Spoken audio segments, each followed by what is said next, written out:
ఓం శ్రీ మాత్రే నమః. గాయత్రి మంత్రం చాలా పవిత్రమైనది. సకల దేవతల మంత్రసారము గాయత్రి మంత్రమునందు ఇమిడి ఉన్నది. ఓం భూర్భువస్సువః తత్సవితుర్వరేణ్యం భర్గో దేవస్య ధీమహి ధియో యో న ప్రచోదయత్. భావం: ఆ ప్రాణస్వరూపమైన, దుఃఖనాశకరమైన, శ్రేష్టమైన, తేజస్సు గల, పాపనాశకరమైన, దేవస్వరూపమైన ఆ పరమాత్మను మా అంతరాత్మలో ధరించదుముగాక. అస్థిర బుద్ధి, మందబుద్ధి కలిగిన వారు కూడా గాయత్రి జపంతో విముక్తిని పొందుతారు.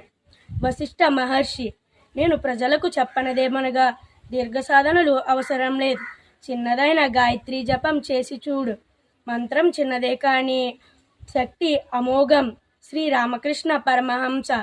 గాయత్రి మంత్ర నిరంతర జపం రోగ నివారణకు ప్రయోజనకరం. విశాల హృదయంతో చేసిన గాయత్రి మంత్రం కష్టాల నుండి గట్టెక్కిస్తుంది. మహాత్మా గాంధీ.